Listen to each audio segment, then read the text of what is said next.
You're under arrest for illegal farming.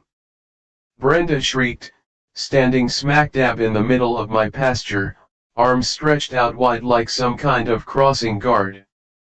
She had my tomato plant in one hand and a set of pink plastic toy handcuffs in the other, and yeah, I said toy handcuffs. She was rocking a neon yellow vest with neighborhood watch plastered across the back in huge block letters, even though no such group actually existed in our community. And the kicker? She'd climbed over my locked ranch gate, stomped through my fields, scared my goats half to death, and now was trying to arrest me on my own property. My dog, Buster, was barking so loud the birds had taken flight. My goats were bleating in panic. Brenda's phone was out, filming me like she was an undercover FBI agent busting a major crime ring. There I stood in my overalls, holding a basket of freshly picked cucumbers, absolutely dumbfounded. "Ma'am," I said as calmly as I could, "you're trespassing." "No, you're trespassing," she snapped back. "On HOA soil. This land is under regulation. You're growing food outside the approved boundary lines. That's illegal farming." She said it like it was a federal offense. I didn't know whether to laugh or scream. My ranch was 5 acres of land I bought outside of the HOA lines intentionally because I didn't want some busybody like Brenda telling me what color my mailbox should be. But there she stood, shaking her head like a disappointed kindergarten teacher and waving her toy cuffs in the air. And then she lunged at me. Everything froze. Buster barked louder. My heart skipped a beat. Was Brenda really trying to tackle me? Let me rewind and tell you how we got here. It all started 3 months ago when I moved to Sycamore Ridge Ranch. I had just turned 31, and after years of grinding in the city, saving every single dollar I could, I finally bought a small fixer-upper ranch on the outskirts of our suburban neighborhood in Colorado. It wasn't fancy, but it was mine: a wraparound porch, a faded red barn, a rickety chicken coop, and 5 full acres of soil that felt like heaven to me. I wasn't a traditional farmer. No cattle, no giant harvesters, just a few raised beds for veggies, a couple of goats, some chickens, and a few fruit trees. My dream wasn't about making a fortune, it was about finding peace. I wanted a quiet life, one where I could grow things, help out my neighbors, and maybe one day teach kids about where food really comes from. For the first few weeks, everything was golden. I'd wake up with the sun, feed the animals, tend my garden, and enjoy long walks with Buster. The neighbors on my side of the fence were kind-hearted folks who waved from their porches and sometimes dropped off pies or extra tools. But across the fence, just 1 block over, was her, Brenda. She lived in the pristine white picket fence part of the neighborhood, every house identical, every lawn trimmed with ruler precision, every dog walked at the exact same hour. It was run by a notoriously strict HOA, and Brenda was the self-appointed enforcer, even though she didn't actually have any formal position. The first time I saw her was when she marched up to my fence line, notebook in hand, peering over like a security guard. "You know you're not allowed to have roosters, right?" she asked. "I don't," I said, "just hens." "Still, they poop. That attracts flies." I shrugged. "So do dogs, and you've got 3. She narrowed her eyes at me like I'd just insulted her ancestors. From that moment on, she had it out for me. She'd call in noise complaints when my goats bleated. She reported me to animal control for harboring illegal chickens, even though I had all my permits. She once tried to get the mailman to stop delivering to me because she claimed my mailbox was unauthorized. It wasn't even in her neighborhood. The funny part? The HOA had zero jurisdiction over my land. I checked the maps, confirmed it with the city, and even got it in writing. I was on unregulated property, purposely bought outside of Brenda's reign. But that didn't stop her from acting like I was one of her little soldiers.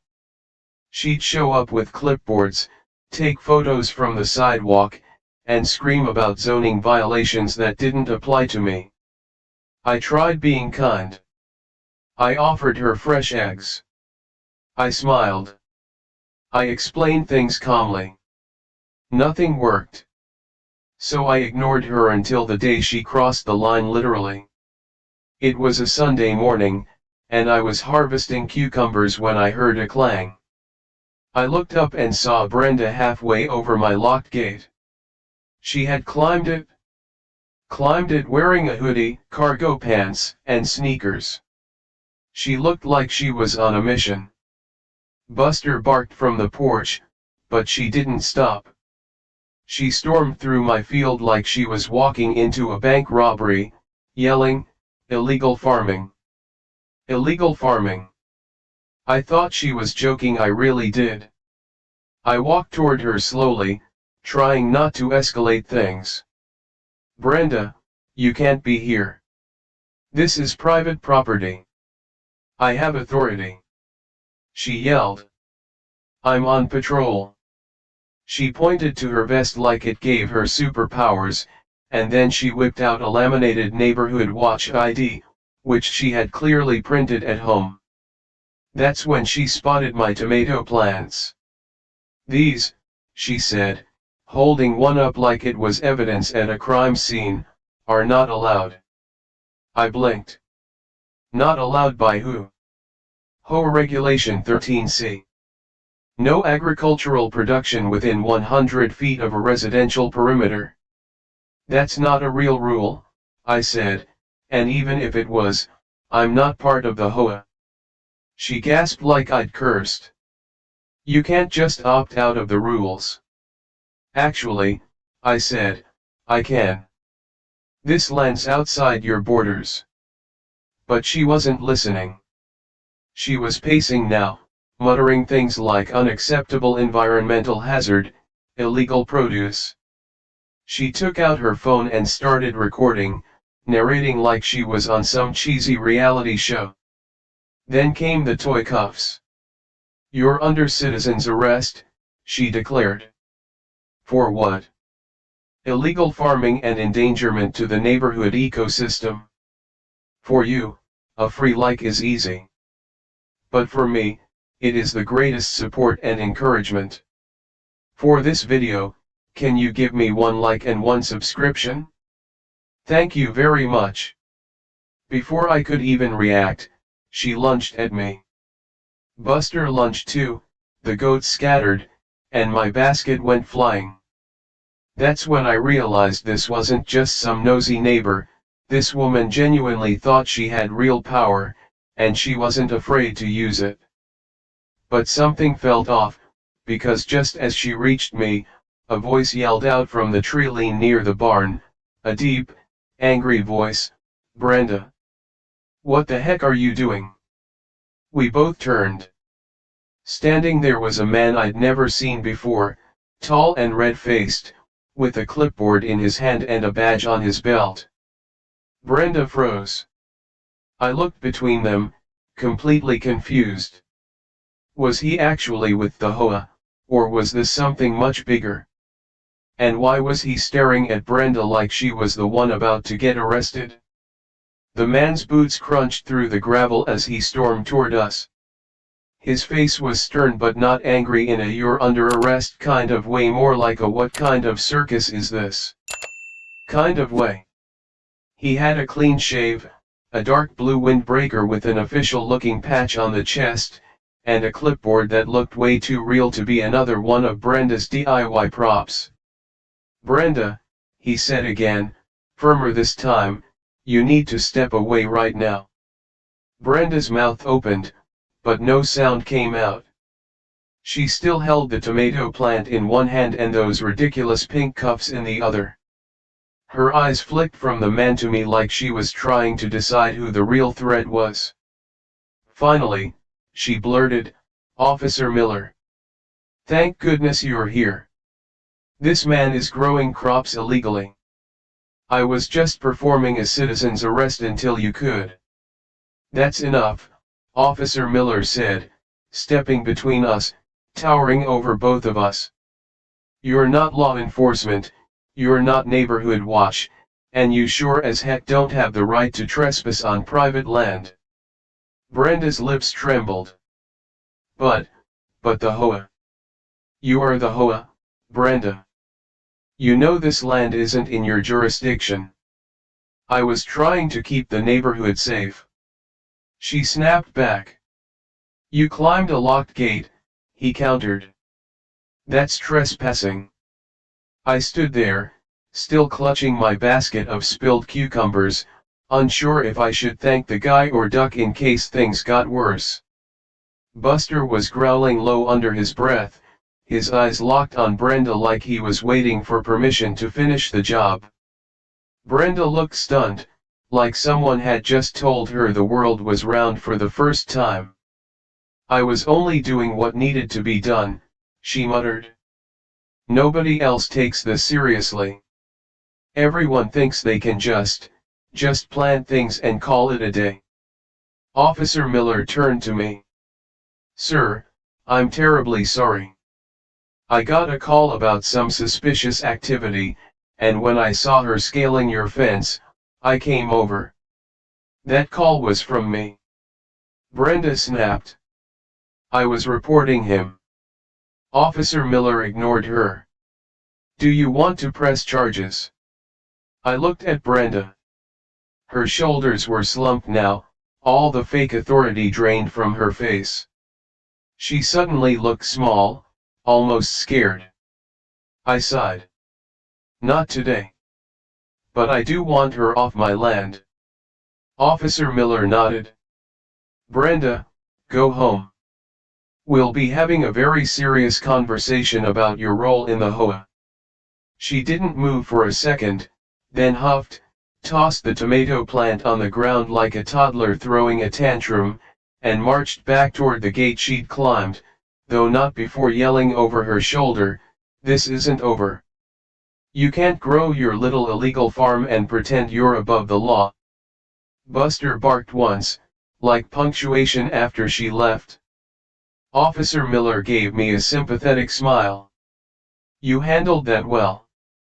Most people would have clocked her with a shovel." I thought about it.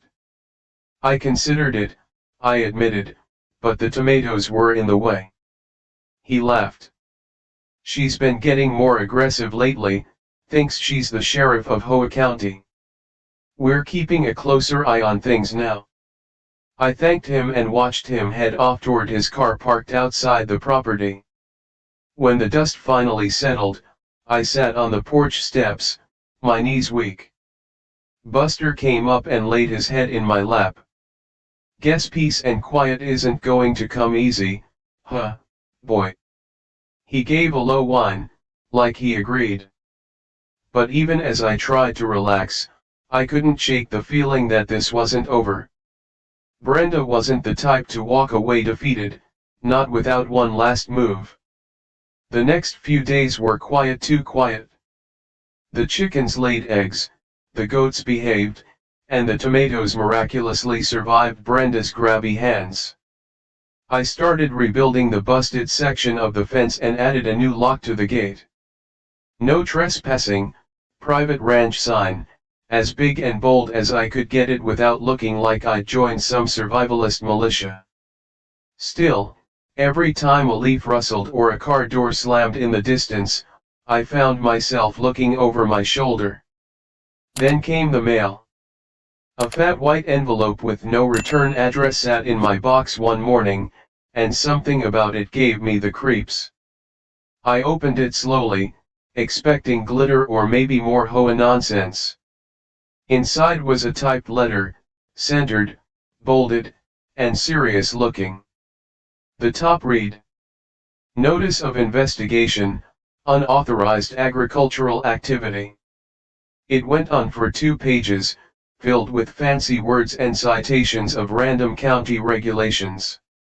The letter claimed I was under review for environmental contamination, unlawful soil irrigation, unapproved animal care, and misuse of rural zoning codes. It was signed the board, but didn't specify which board. I called the number listed at the bottom disconnected. I checked the website it gave didn't exist. And just like that, my heart started racing. Brenda wasn't just done, she was going underground. This wasn't just about tomatoes anymore, she was playing dirty. I took the letter inside and laid it on the table. I started taking photos, documenting everything, because something about it all felt wrong, fake, even but convincing enough that someone less savvy might have panicked. That's when I remembered something Officer Miller said, "We're keeping a closer eye on things now." I decided to call him, but his number had been scrubbed from the county site. I tried email, no reply. 2 days later, I found a flyer tucked under my front gate, community meeting discussing dangerous agricultural threats in the neighborhood. Guess who was listed as the special speaker? Brenda, in big, bold letters. Brenda McDowell, head of neighborhood safety. Underneath her name, it read, "Join us as we address the growing risk of rogue farming, unlicensed livestock, and the potential for backyard diseases spreading through our clean community." I stared at the flyer for a long time. This wasn't just some nosy neighbor anymore, this was war. I needed to stop this madness before it got out of hand, but how? That night, I couldn't sleep. I sat on my porch under the stars, sipping mint tea and watching Buster chase bugs in the grass. I thought about what brought me here, my dream of a peaceful life, of growing food for my friends, of building something from the ground up with kindness. Brenda wasn't just attacking my ranch, she was attacking that dream. And as much as I didn't want to fight, I wasn't going to let her take it from me. But I had no idea that things were about to get way worse, because the next morning, I woke up to flashing lights. 3 county vehicles were parked at the edge of my property. Men in hard hats and reflective vests were walking the perimeter. One had a drone, another was taking soil samples. Buster barked like the world was ending. I ran outside, heart pounding. "Excuse me. What's going on here?" I asked one of the men. He looked up from his clipboard. "We received a report about possible contamination and illegal irrigation. We're with the County Environmental Enforcement Division." My jaw dropped. "From who?" He shrugged. "Anonymous tip." I knew exactly who. Brenda had made her move, only this time she might have brought the law with her. I gathered my paperwork, proof of purchase, zoning maps, water rights forms, and a letter from the Agricultural Extension Office that confirmed my ranch was within permitted rural limits. As I handed it over, clipboard guy flipped through it with quick, practiced fingers. "For you, a free like is easy. But for me, it is the greatest support and encouragement. For this video, can you give me 1 like and 1 subscription? Thank you very much." "This all looks solid," he admitted. "So why are you still digging holes in my land? We need to close the complaint. Once the labs confirm there's no contamination, you're in the clear." "And if there is?" I asked. He raised an eyebrow. "Well, let's hope there isn't." By the time they left, 3 hours had passed. My land looked like it had been invaded by a team of science fair nerds with shovels. My plants were trampled, a few fence boards were knocked loose, and one of my hens was still hiding under the porch, traumatized. I stood alone in the middle of it all, feeling more violated than I'd felt in a long time. Buster sat beside me quietly, as if he understood I was too exhausted to talk. "Guess we're not in Kansas anymore," I muttered, petting his head. But just when I thought I could finally rest, I heard the hum of a golf cart rolling down the road. I turned. It was Brenda, of course it was Brenda. She was riding shotgun in a white HOA patrol cart, grinning like the Joker in a tennis visor. Beside her sat a man in a tan suit, his arms crossed, looking bored. Brenda leaned out and waved. "Oh, hey," she sang, as if nothing had happened. "I saw the county was here. Just wanted to drop by and check in." I stared. She smiled wider. "Looks like they're finally taking things seriously, huh? You really should have just followed the regulations. You could have saved everyone so much trouble." "You mean your fake reports?" I said. "I don't know what you're talking about," she said sweetly. "I just care about our community. Some of us actually want to protect it." Beside her, the guy in the tan suit groaned, "Karen, can we go now?" She ignored him and kept smiling at me. "Oh, by the way, you should know there's going to be a vote next week. The HOA is considering annexing your side of the neighborhood into the regulated zone." I blinked. "What?" "Yep," she chirped. "We found a loophole. It turns out the original property lines were never properly registered with the updated township maps. With enough signatures, we can push for emergency inclusion. That land isn't even part of your association." "It could be," she said, her voice dripping with faux innocence. "We just need to show that your activities are a threat to residential harmony." "And after today's inspection?" "Well, I'd say we're halfway there." My fists clenched. She was going for the jugular. Not only had she tricked the county into launching an investigation, but she was now trying to absorb my ranch into her little empire by playing legal chess with maps and bylaws. "You can't do this," I said, my voice low. "We'll see," she said with a wink. "Anyway, toodles."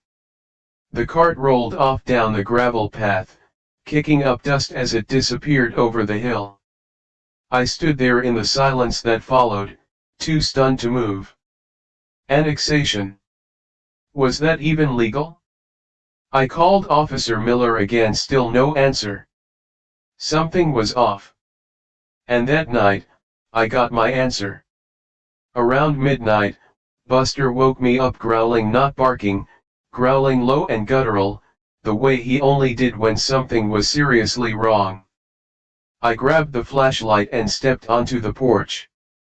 That's when I saw it, a trail of small red flags sticking out of the ground in perfect rows, like little soldiers invading my land. They lined the edge of the garden, the chicken coop, the goat pen, and even the old barn out back.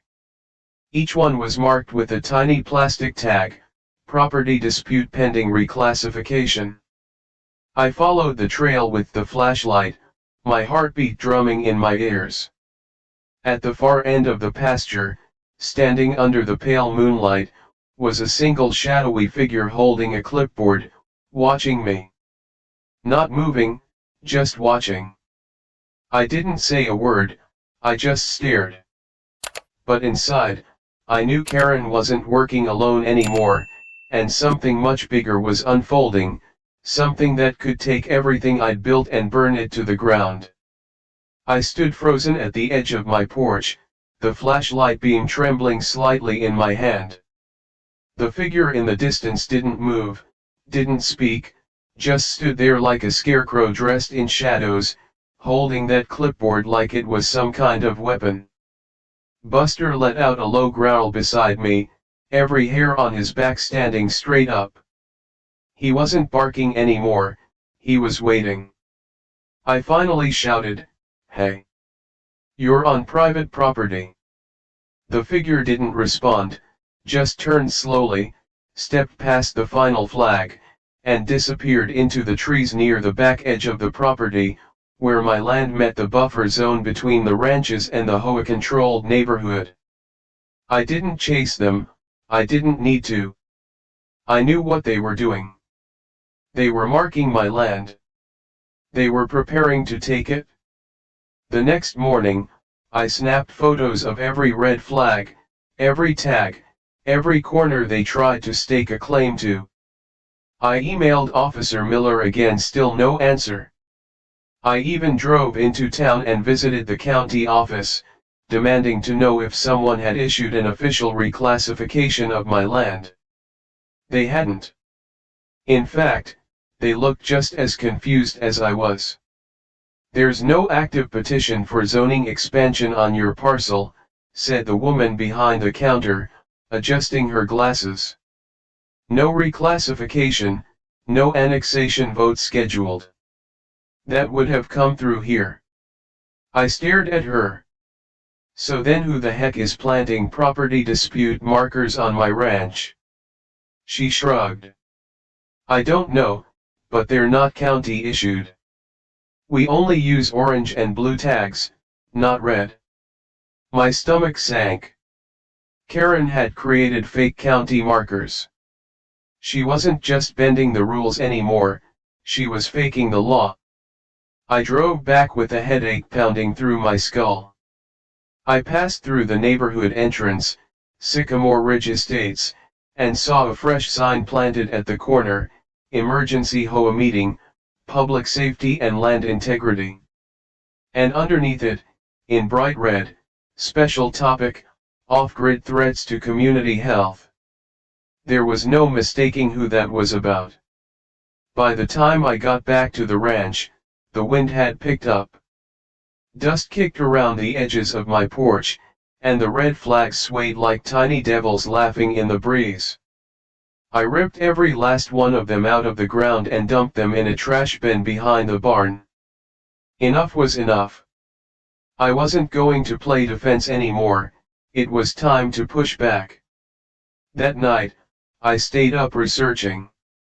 I read every zoning law, every HOA bylaw, every statute and boundary map I could find. I called a friend from college who'd gone into property law and explained the whole mess. He promised to help me draft a cease and desist letter to the HOA and to Karen directly. I felt good about it, empowered even, until the next morning when the goats went missing. I found the gate to their enclosure wide open. The latch had been unscrewed, not broken. Deliberate. Calculated. Ben had been dumped over, and hoof prints led out toward the road and into the scrub brush on the far side of the hill. My heart raced. Buster and I tracked them for over an hour. I called out their names, shaking a tin of feed, while Buster sniffed furiously through the underbrush. Eventually, we found them, all three, tied to a fence post at the edge of Brenda's neighborhood. They were unharmed but spooked. One had a bit of twine tangled around her leg, like she'd struggled. And hanging from the post, taped crudely with packing tape, was a handwritten note: "Community animals require community oversight. You're welcome. HOA." I tore it down. I wanted to scream, to storm over there and demand justice, but I knew that's what she wanted. She wanted me to snap, to look unstable. So instead, I documented everything again: the open gate, the screw holes, the trail, the note. And I called the sheriff. To my surprise, he actually came. Sheriff Morgan was a wiry man with a thick gray mustache and a kind, tired look in his eyes. He listened to me carefully, took my statement, and inspected the goat pen without a word. Then he looked at the note and sighed. "This isn't the first complaint we've had from folks near the HOA line," he said. Your name's come up more than once lately. My name. I blinked. For what? Noise complaints, property violations, alleged threats to HOA members. I nearly laughed. They're just making stuff up. I believe you, he said calmly, but it's starting to look like they're building a paper trail. A paper trail of lies. I snapped. Doesn't matter if it's lies, he said. Enough of them, and it starts to look like smoke to people who don't know the fire's fake. So what do I do? You keep everything. Every picture, every note, every date, and time. If it goes to court, you're going to need proof. Court. I whispered. You really think it'll go that far? He nodded slowly. I've seen it before. HOAs don't like losing control, and Brenda? She's one of the worst.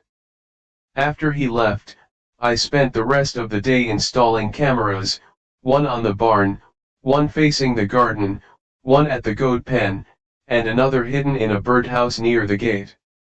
I didn't care if it looked paranoid, I needed eyes everywhere.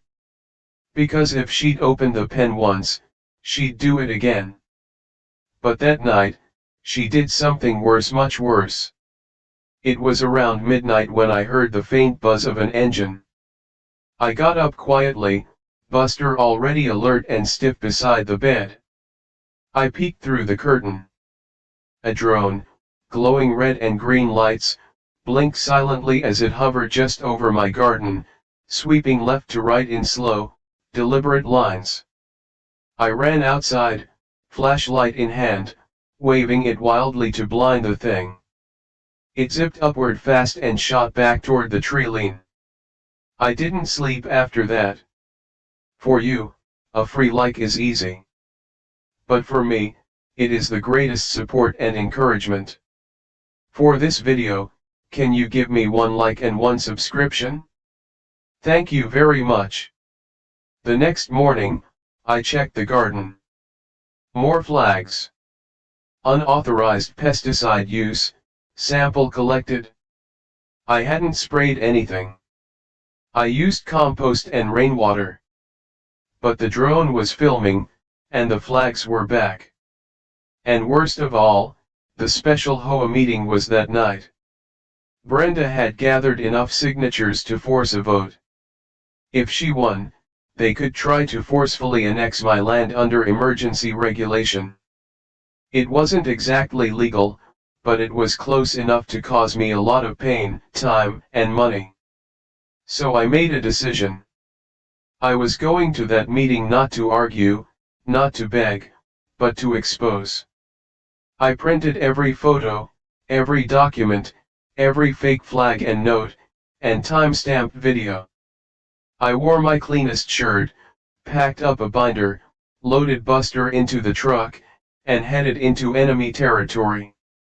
The Sycamore Ridge Community Center was packed.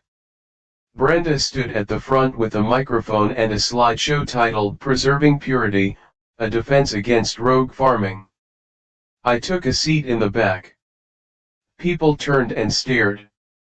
Brenda paused mid-slide, her smile flickering just slightly when she saw me. And that's when I knew she wasn't just scared of my land, she was scared of the truth I was about to drop. But before I could even unzip my binder, she clicked to the next slide, and on the screen behind her was a picture of me holding a shovel, standing beside a pile of compost, captioned "Unregulated waste dumping near residential fence line." The crowd gasped. Brenda looked straight at me and smiled. That smile wasn't just smug, it was surgical, the kind of grin that knew it had people exactly where it wanted them. Brenda had planted that image like a landmine, and the moment it exploded, the entire room recoiled. A murmur rippled across the chairs like a wave of suspicion. "He's dumping waste near the kids' walking path," someone whispered. "I heard he's raising disease-carrying goats," another muttered. I stood there frozen, my binder still zipped shut on my lap. I wanted to shout, to explain that the waste in that photo was a harmless compost pile made from kitchen scraps and goat droppings, carefully maintained and nowhere near anyone's backyard. But before I could even open my mouth, Brenda stepped up to the mic and let her poison spill. "For months now," she said with theatrical concern, "we've been patient. We've given him the benefit of the doubt, but I think we can all agree that enough is enough. Unregulated farming, illegal animals, contaminated water, drones catching nighttime chemical applications, our neighborhood is at risk." Someone from the front row stood, a tall, broad man in a tucked-in polo shirt with a clipboard under his arm. I vaguely recognized him from my brief time at the town permit office. HOA board member, probably. Maybe even the chair. "I move that we vote on emergency inclusion of the ranch parcel known as Lot 327, he said, "effective immediately, pending county approval." The words hit me like a punch to the gut. This was it.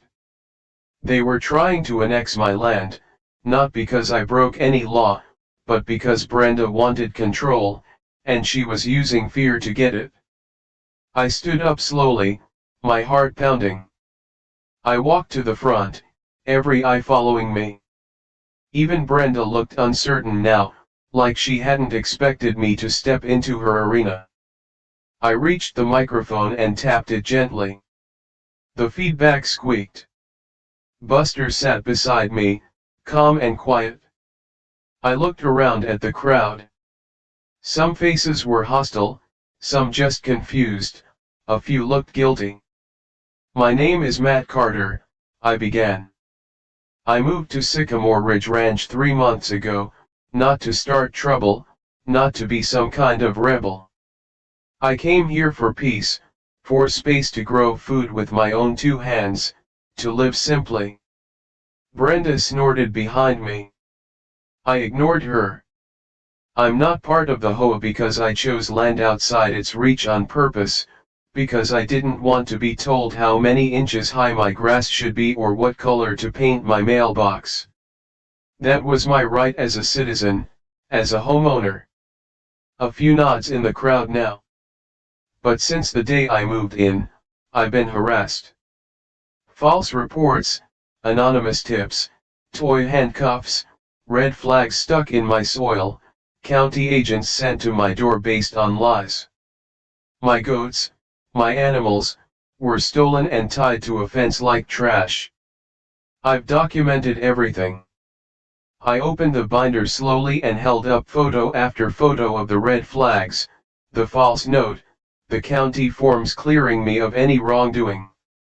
"Brenda says she's protecting you, but let me ask you something, who protects us from her?" Silence. So quiet I could hear the AC buzzing in the ceiling. "She's lied to you. She's doctored images, printed fake property markers, used drones to spy on my land, and now she's trying to rewrite boundary lines that don't belong to her. This isn't about safety, this is about control."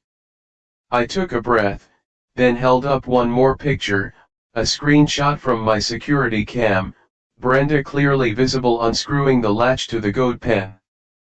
A gasp rippled around the room. Someone whispered, "Is that real?" Brenda's smile shattered. "That's photoshopped," she barked. "This man is dangerous. He's manipulating you all." But people weren't looking at me anymore, they were looking at her. And that's when the tall man with the clipboard cleared his throat. "Motion to suspend the vote until further investigation." "Seconded," someone else said. "Third." Brenda stepped forward, panic rising. "You can't do this. You can't just let him, he's violating his," but her voice cracked.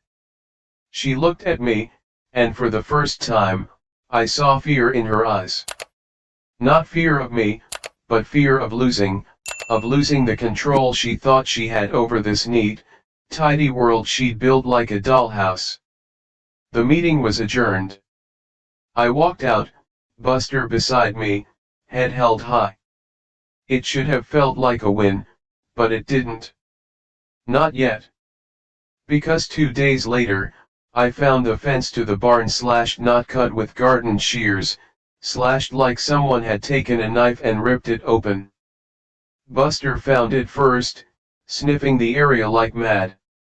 He barked and ran in frantic circles, then stopped and stared at the barn door. It was open. My tools were gone, every last one.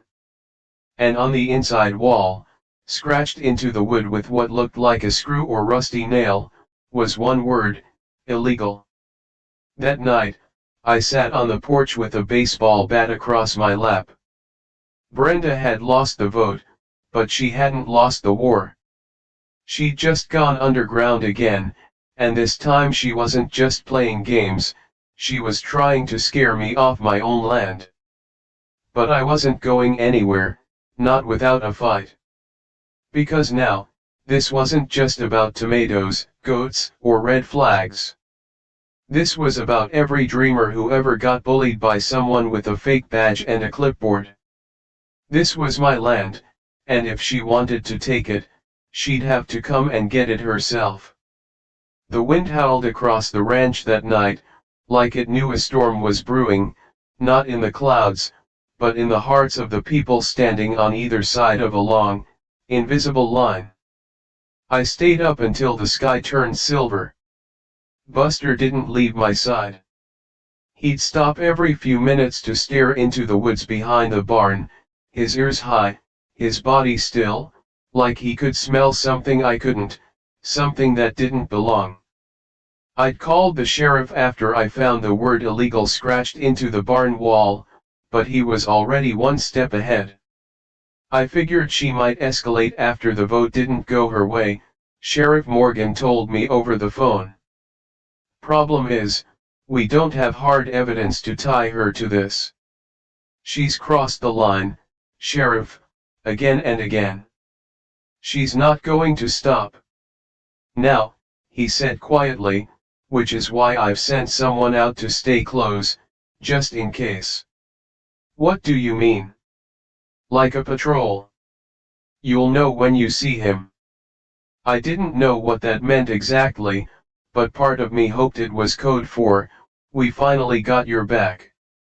The next morning, I began repairs. I patched the barn door, nailed new boards over the slashed fence, and moved what tools I had left into a locked chest inside the house. Brenda had taken the gloves off. This wasn't HOA politics anymore, this was sabotage. And then it happened. The final straw. I was in the garden on my knees, pulling weeds, when I heard the sound of a car engine loud, too loud, revving at the top of the hill. Buster's ears perked up. He stood and stared. Then I saw it, a black SUV with tinted windows came barreling down the gravel path toward my house, fast, too fast. My heart jumped. Buster, inside. I shouted, and he ran toward the porch. The SUV skidded to a stop in front of my gate, dust clouding the air. The door flew open, and out stepped Brenda. But she looked different, not smug, not calm, wild. Her visor was gone, her hair messy, and she held a stack of papers and a manila folder like a weapon. She was muttering to herself, pacing, shaking her head. I walked toward the fence, phone in hand, recording. You need to leave. She didn't even blink. You think you've won, don't you? Brenda, go home. You humiliated me in front of the board. She spat. In front of everyone. You made me look like a lunatic. I didn't have to try that hard, I muttered. She stopped, lifted the folder, and waved it. You think your little speech scared people off? For you, a free like is easy. But for me, it is the greatest support and encouragement. For this video, can you give me 1 like and 1 subscription? Thank you very much. No, you gave them doubt. But this is evidence. I have satellite footage, photos, witnesses. You're poisoning this land. You're endangering the community. And now I have county level attention again. I didn't reply.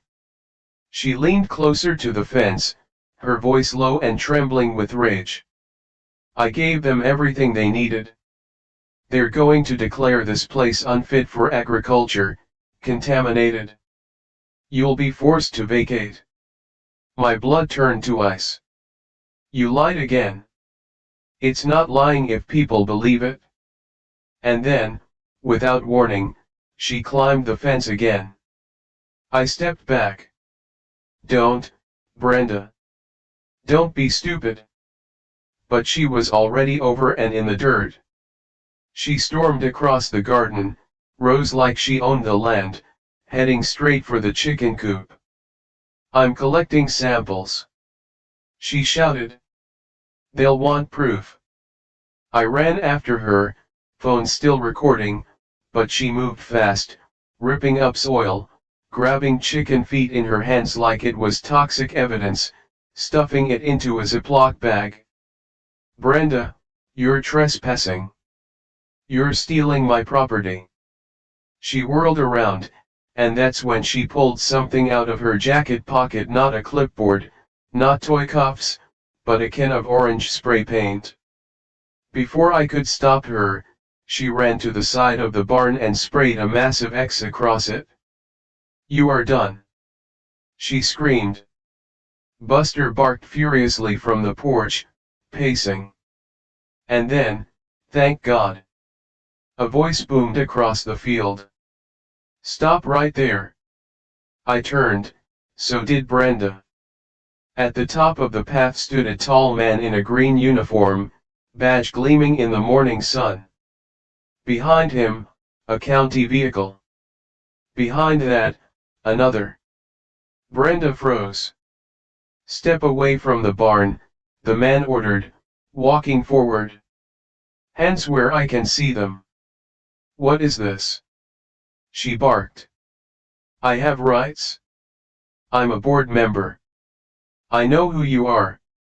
I know who you are, Ms. McDowell, he said firmly, and you are currently under investigation for filing multiple falsified reports, impersonating a public official, and trespassing. This entire incident has been caught on camera.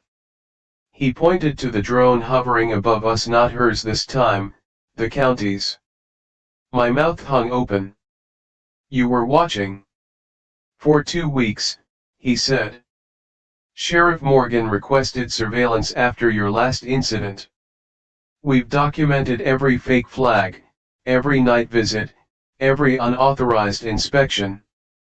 This morning was just the last nail in the coffin. Brenda backed away slowly, still holding the spray can. This is my neighborhood, she muttered. Mine. No, the officer said.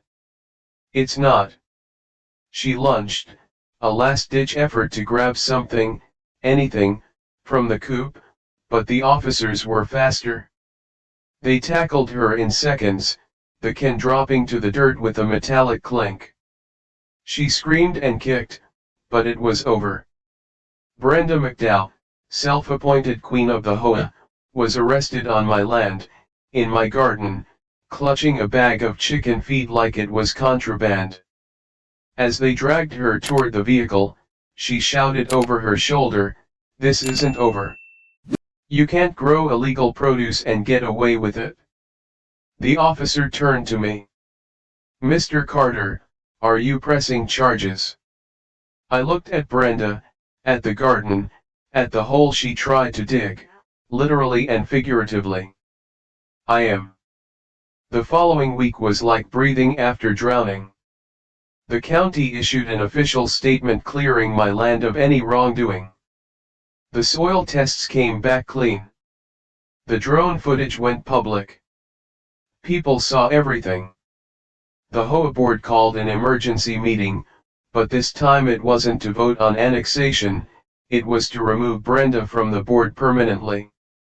I got letters, emails, even a pie from one of the HOA members who'd voted against me originally.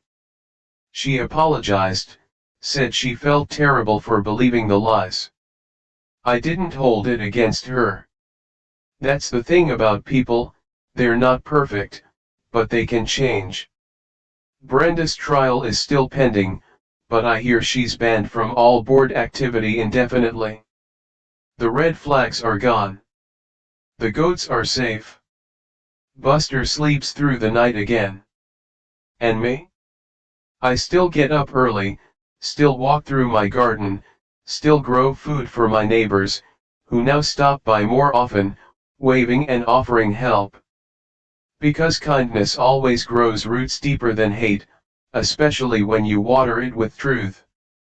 And yeah, sometimes that truth has to go through a war to bloom, but trust me, it's worth it.